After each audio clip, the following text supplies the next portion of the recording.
तो आदमी को सबसे बड़ी दिक्कत यही पड़ती है, एथिकल मैन इजीली अपना स्थान चुन लेता है, वह स्वधर्म चुन लेता है। जो मॉरल मैन है वो अपना स्थान चुन लेते हैं आसानी से, जो मॉरल मैन नहीं है उनको हेल्प पड़ती है। तो ब्रैडले भी वही बात कह रहे हैं जो हमारे यहाँ कही कि उन्हें गुरु की ज़रूरत पड़ती है। फिर गुरु जाके बताता है कि तू जो है तू वैश्य वर्ण का नहीं है, तेरे अंदर बिजनेस की वृत्ति नहीं है, तेरे अंदर तो टीचर वृत्ति है। टीचर अगर वैश्य होता तो लड़के से कहता कि 2 क्वेश्चन बताऊंगा तो 5 रुपये लूँगा, 10 रुपये लूँगा, तब तो तू वैश्य वर्ण का बनता।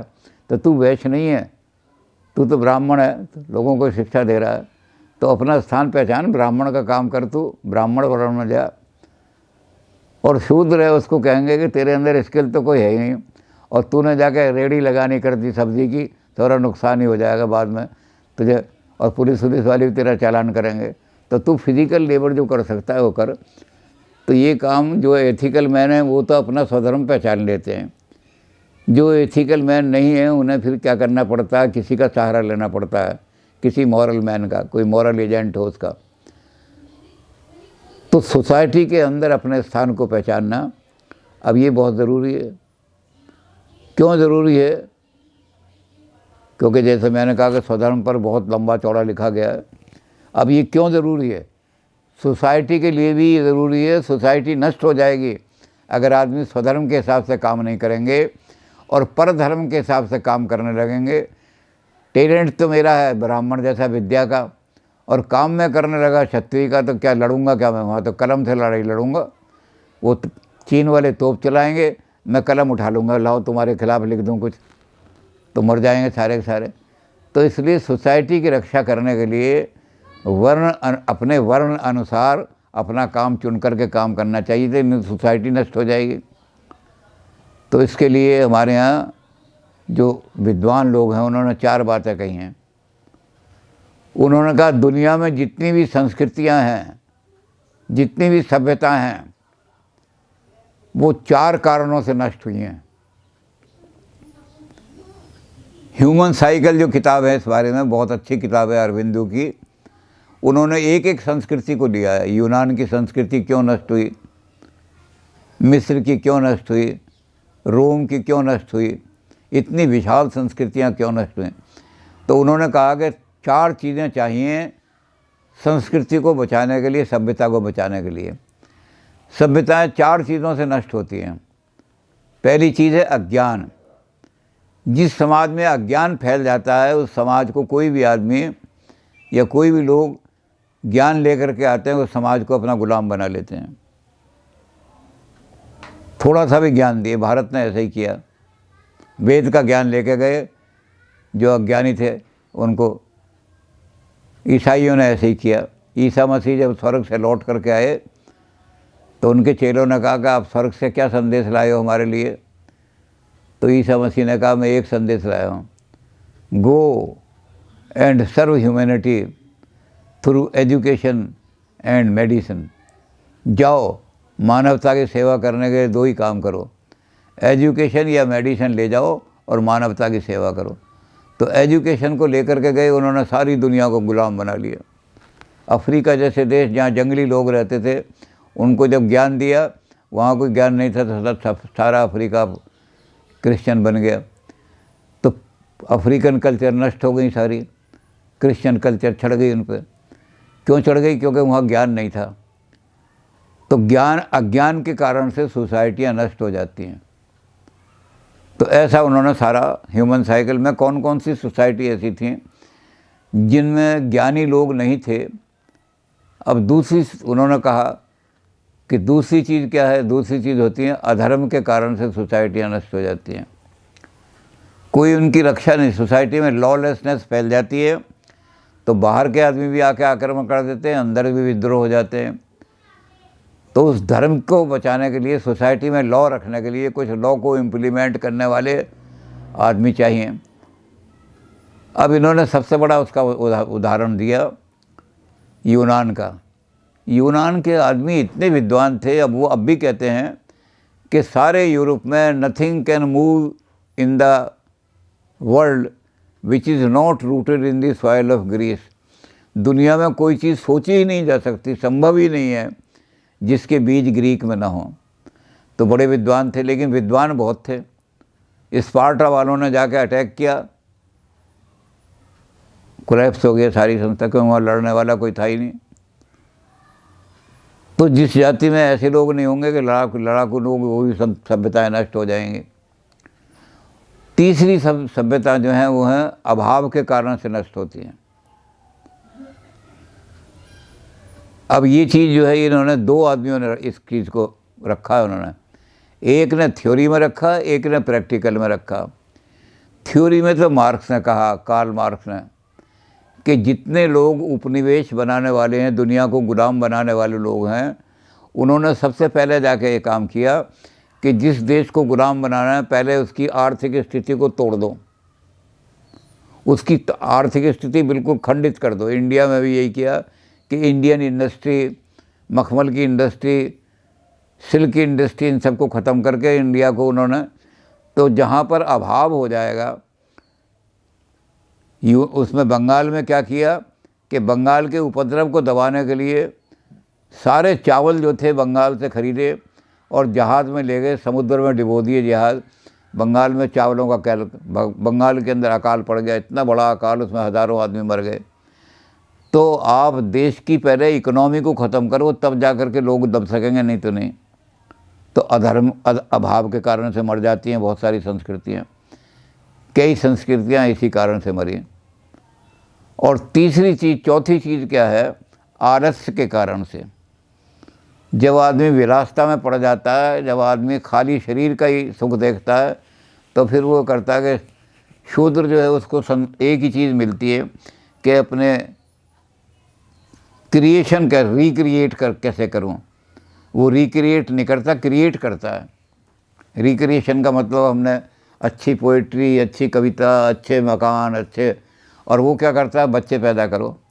शूद्र जो है और कुछ नहीं करेगा, तो क्रिएशन करता है वो।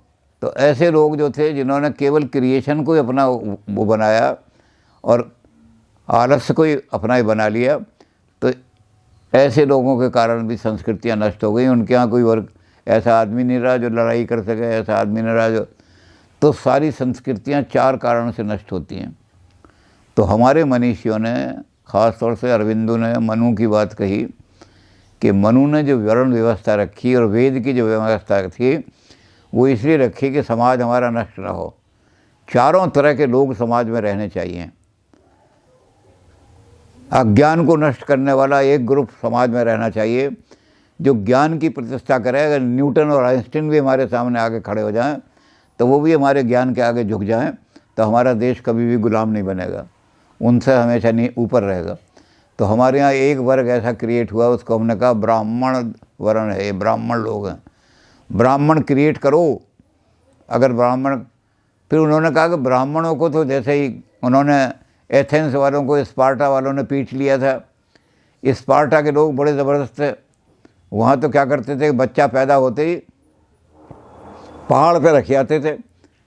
24 घंटे के अंदर बच्चा ज़िंदा बच रहा है तो ले आते थे, नहीं तो कहते थे ये जीने के योग्य नहीं है, समुद्र में फेंक दो इसको। तो इतने वरिष्ठ लोग थे। जैसे ही उन्होंने हमला किया, ये इंटेलेक्चुअल लोग थे, बड़े बड़े ऊँचे विचार बिताने वाले, दुनिया को सबसे ऊँची फिलॉसफी देने वाले, ये अपनी फिलॉसफी में तो रहे, लेकिन उन्होंने जब हमला किया तो उनका मुकाबला नहीं कर सके। तो हमारे यहाँ ये कहा कि ऐसे लोग जो देश को, समाज को तोड़ने के लिए, समाज को लूटने के लिए, हमारा समाज संपन्न होगा, इस अन्नवता ओदनवता मामक्षताम, हे भगवान हमें क्या चीज़ दो? अन्नवता, हमारे समाज में अन्न पैदा करो, हमारे खेतों में अन्न पैदा हो, इतना अन्न पैदा हो कि दुनिया में बढ़ जाए। ओदन पैदा हो, चावल हमारे देश का आज भी कनाडा में, अरब के कंट्रियों में ऐसी जगह जा रहा है, और इतना महंगा चावल है हमारा, बहुत सारा, कई क्वालिटी चावल की ऐसी हैं जो बाहर जा कर के 100 रुपये किलो, 150 रुपये किलो बिकती हैं। तो ओदन हमारे देश को देव देश चावल। अन्नवता ओर्नवता मामिक्षवताम। दुनिया में कहीं शुगर नहीं मिलती थी। कोई बीट शुगर, शकरकंदी से शुगर बनाता था, कोई खजूर से शुगर बनाता था, तो वो महंगी भी पड़ती थी और टेस्ट भी कुछ नहीं था। हमारे यहाँ ईख इतनी पैदा, तो भगवान से हमने चीज़ें मांगी। फिर इस पर कहा येषाम राजा भूयासम, इतने संपन्न देश पर मेरा ही राज्य हो, कोई बाहर का आदमी आकर राज्य ना करे।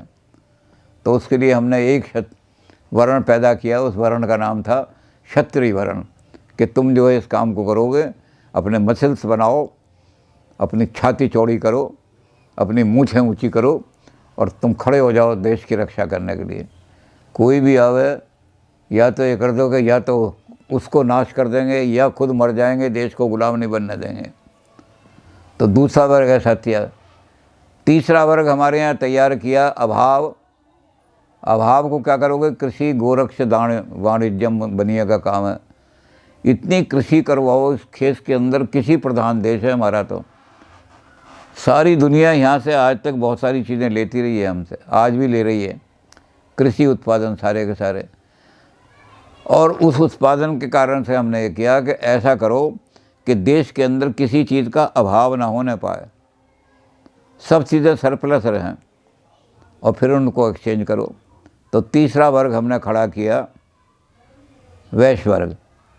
और फिर हमने कहा चौथा वर्ग जो है उनको कहा कि इनको सेवा में लगाओ, ये गुंडागर्दी करें, लूट मार करें, इससे अच्छा यह है कि इनको कहीं फिजिकल नौकर रख दो, इनको सारे सेवा करने के काम में लग जाएंगे। तो आरएस भी नहीं रहेगा। लेबर, हमारे यहाँ लेबर की कमी की वजह से भी बहुत सारे कंट्री मर गए। तो हमारे यहाँ इन चारों चीज़ों में कहा कि स्वधर्म को यहाँ खोजो। अब इस स्वधर्म को खोजने में, जैसे मैंने कहा कि हमारे यहाँ तो बड़ी आसान है, भगवान ने पहले ही बना के दे दिया कि भाई 4 वर्ण बना रहा हूँ मैं, और उन वर्णों के पहले ही तय कर रहा हूँ मैं। ब्रेड लेने पहले तय नहीं किए थे ऐसे, इसलिए वहाँ ब्रेड लेने लिखा कि बहुत सारे आदमी सारे जीवन मर जाते हैं, उनको यही पता नहीं लगता कि what is my position in the society. तो क्या करेंगे? हमारे यहाँ भगवान ने कह दिया कि 4 वर्ण हैं, इन वर्णों के अंदर अपना स्वधर्म खोज लो। अगर तेरे अंदर इंटेलेक्ट है तो ब्राह्मण वर्ण में चला जा, और उस ब्राह्मण के द्वारा कंट्रीब्यूट कर। अपना कंट्रीब्यूशन तू किसको देगा? उस पर ब्रह्म को। जो तू काम करेगा अपने वर्ण के हिसाब, अपनी वर्ण के इच्छा से अपना स्वधर्म लेगा, तो निधनम श्रेया। अगर तू उसको करते हुए मर भी जाएगा तो भगवान तुझे अपनी शरण में लेंगे। तो तू अपना स्वधर्म जो है अपने इस हिसाब से चुन। तो एक तरीका हमारे यहाँ ये बताया। इस पर भी बहुत वर्ण व्यवस्था पे बहुत कुछ हमारे यहाँ लिखा गया है, और वर्ण व्यवस्था में, लेकिन हमारे यहाँ सबसे बड़ी बात यह है कि कोई ब्रेडले की तरह परेशानी नहीं है चुनने में। हाँ, ये है कि मध्ययुगीन काल में वर्ण व्यवस्था खत्म हो गई, जाति आ गई। अब उस जाति के कारण से ये है कि जब हम, चाहे हम ज्ञान बिल्कुल न जानते हों, ये भी पता नहीं कि ए के बाद बी आता है या ए के बाद जेड आता है, लेकिन फिर भी क्योंकि मैं ब्राह्मण का लड़का हूँ इसलिए ज्ञानी हूँ। तो ये जातिवाद जो है इसने वर्ण व्यवस्था को ख़त्म कर दिया। हमारे यहाँ गीता में वर्ण व्यवस्था है, जाति की बात नहीं है।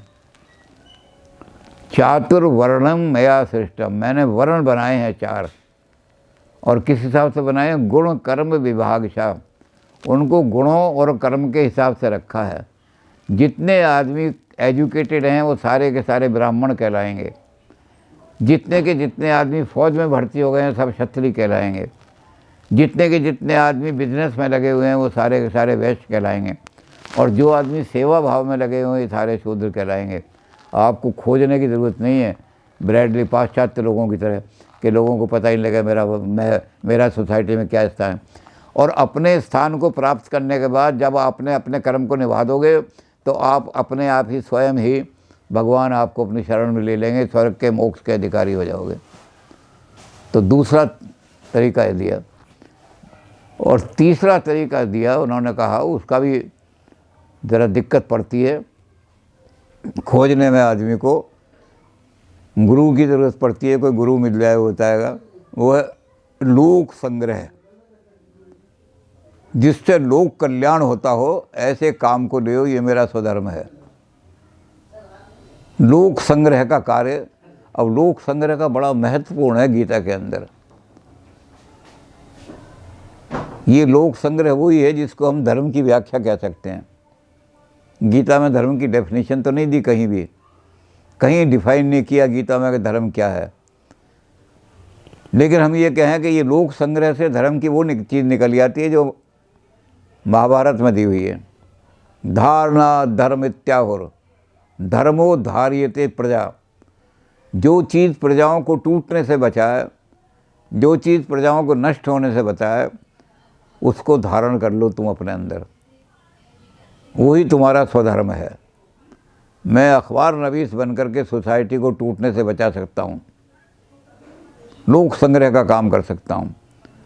मैं पत्रकार बन करके दुनिया के अंदर क्या कर सकता हूँ कि 127 ब्लड डोनेशन कैंप लगा सकता हूँ, लोगों को प्रेरणा दे सकता हूँ। मैं एक नॉवलिस्ट बन करके सोसाइटी की बुराइयों को सामने ला करके सोसाइटी को बुराइयों से बचा सकता हूँ। तो लोक संग्रह की भावना को लेकर के जो कर्म चुना जाता है, अब इसमें भी दिक्कत ये पड़ती है कि लोक संग्रह कैसे होता है। एक मैंने पहले घटना बताई थी, शायद आपको याद रही हो, कि यहाँ एक बहुत बड़े प्रोफेसर थे, अब भी हैं, वो जीवित हैं, वो रिटायर हो गए। अंग्रेजी के प्रोफेसर थे, बहुत अच्छी अंग्रेजी पढ़ाते थे। तो उनकी ड्यूटी एग्ज़ाम में लग गई।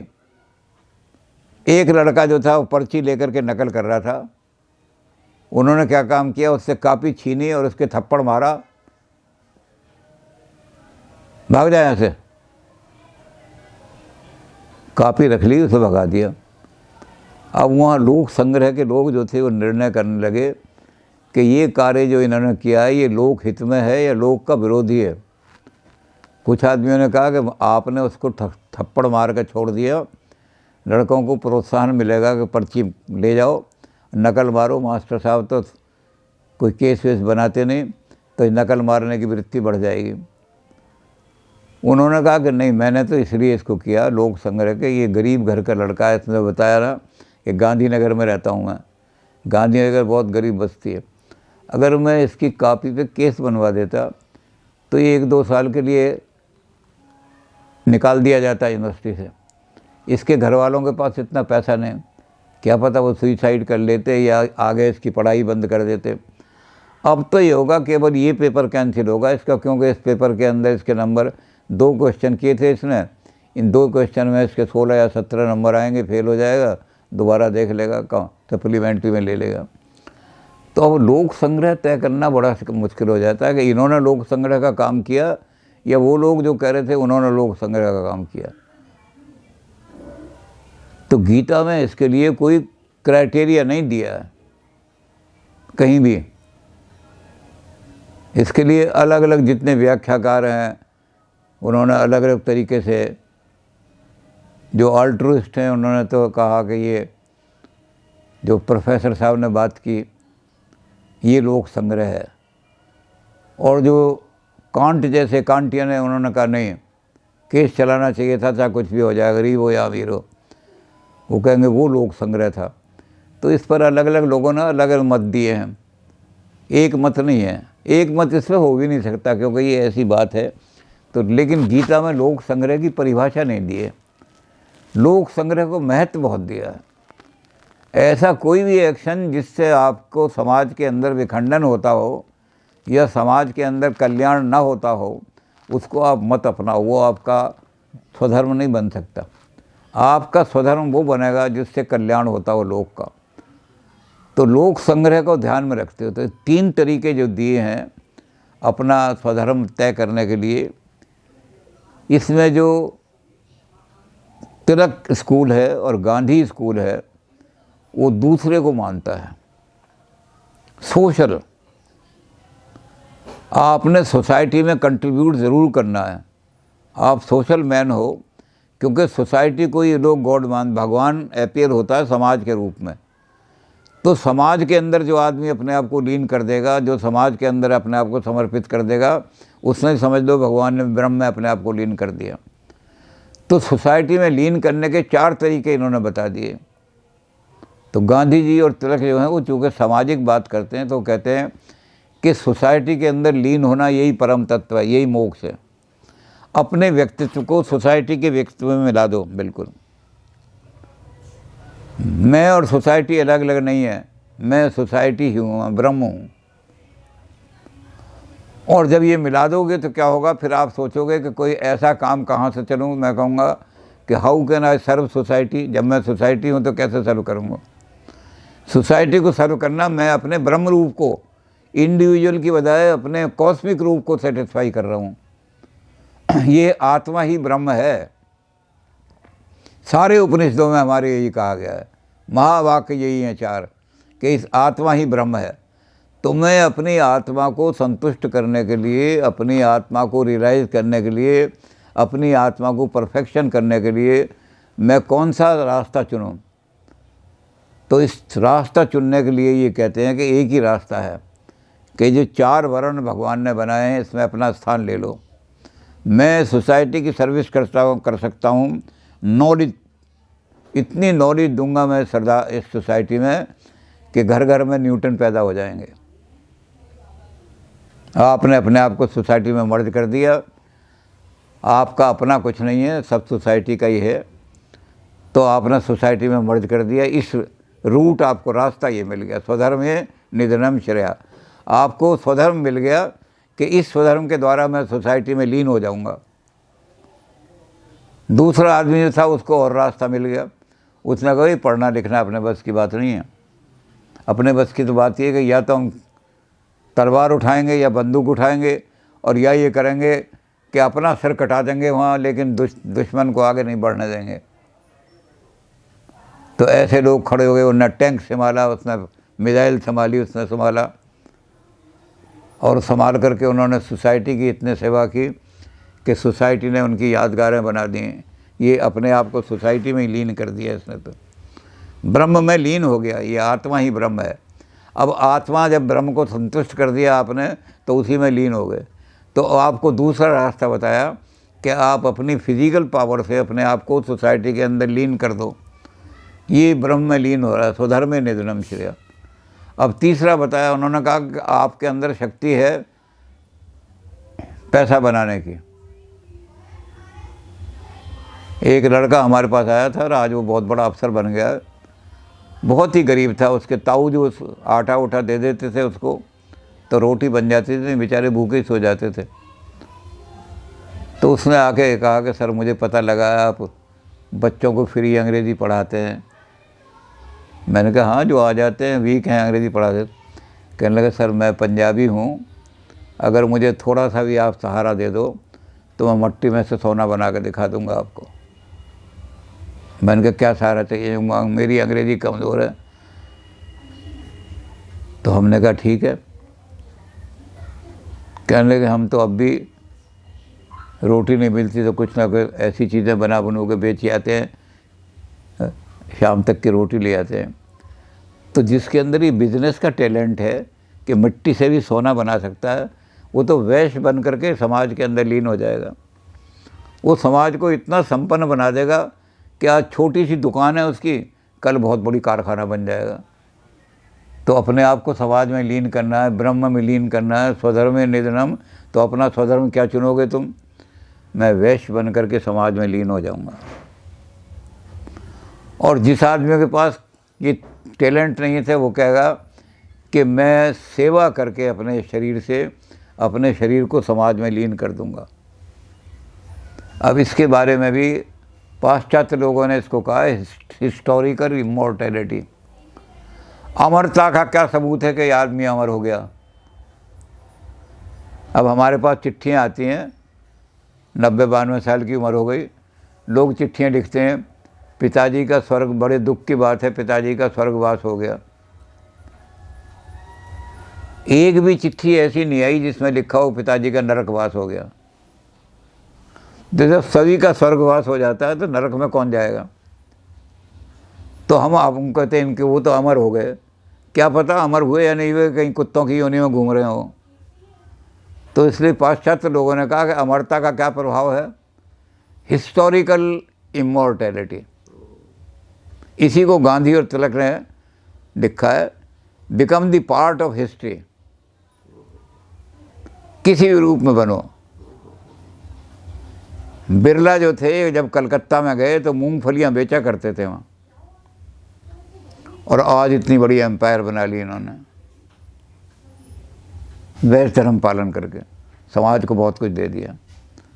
चुन्नामल गुड़ वाले दिल्ली में जो आए थे तो रोटी खाने के लिए उन्होंने अपना लोटा गिरवी रखा था एक बड़बूजे के पास, 8 चने गिरवी रखने लगे। अब चुन्नामल गुड़ वालों की धर्मशाला है तो चुन्नामल गुड़ वालों के जो लड़के थे, पोते थे उनके, वो उस बड़बूजे के पास गए कि हमारे पिताजी ने लोटा गिरवी रखा था आपके पास, दादाजी ने। उसने कहा जी म्याद निकल गई, जब म्याद निकल जाती है तो जब्त हो जाती है वो चीज़, तो अब ये लोटा यहाँ टंगा रहेगा। वो कहा जी 2 लाख रुपए ले ले। उन्होंने कहा नहीं, ये तो यहीं टंगा रहेगा। चुन्नामल गुड़ वालों ने हमारे पास ये लोटा, हमारे दादा के पास ये लोटा गिरवी रख करके चने ले करके अपने भूख बुझाई थी। अब जिन्होंने चने लोटा गिरवी रख के दिल्ली के अंदर चुन्नामल गुड़ वालों के गुड़ का सारा बिजनेस उनके हाथ में है और धर्मशालाएँ बनवा दी, तो आप वैश्य बन गए। और वैश्य बन के कितना बड़ा काम कर दिया आपने, समाज के अंदर आपका नाम हो गया। तो उसको उन्होंने कहा हिस्टोरिकल इमॉर्टैलिटी। वो आदमी हिस्ट्री का पार्ट बन गया, वो इमॉर्टल माना जाएगा। Become the part of society. Society ही ब्रह्म है। और गांधी जी और तिलक इसी बात को मानते हैं। वो कहते हैं कि सोसाइटी के पार्ट बन जाओ। ये सोसाइटी कब से चल रही है और कब तक चलेगी, अनंत तक। एक बार इसके अगर तुम पार्ट बन गए, ऐसा वो चुनो स्वधर्म कि सोसाइटी के अंदर लीन हो जाओ तुम। और जब सोसाइटी के पार्ट बन जाओगे तो ब्रह्म लीन, जैसे ब्रह्म कभी नहीं मरता, तुम भी कभी नहीं मरोगे, अमर हो जाओगे। तो जो हिस्टोरिकल पर्सन बन गए वो अमर दुनिया में हो गए। हालांकि कल्पना पाश्चात्य वालों ने दी थी हिस्टोरिकल इमॉर्टैलिटी की, कि ब्रह्म जो है वो क्या करता है, वो सोसाइटी के रूप में प्रकट होता है और जो उसमें मिल जाता है वो ब्रह्म की तरह से अमर हो जाता है। पर ये गांधी जी और तिलक यही मानते हैं कि मैं अमर, मेरे पिताजी अमर हो गए, क्या प्रमाण है इस बात का। लेकिन जो हिस्टोरी का पार्ट बन गया वो तो प्रमाण है कि देखो आप इसको कुरुक्षेत्र की हिस्ट्री से इस आदमी को अलग नहीं कर सकते। जिस दिन इसको अलग करोगे कुरुक्षेत्र की हिस्ट्री नहीं लिखी जाएगी। तो जब तक कुरुक्षेत्र की हिस्ट्री रहेगी आप अमर रहोगे।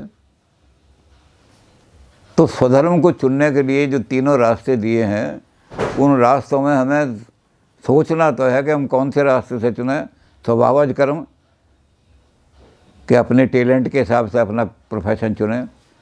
समाज के हिसाब से चारों वर्ण हैं, उनमें से कौन सा चुनें। और लोक संग्रह के हिसाब से कि मेरे हाथ से समाज का कल्याण हो।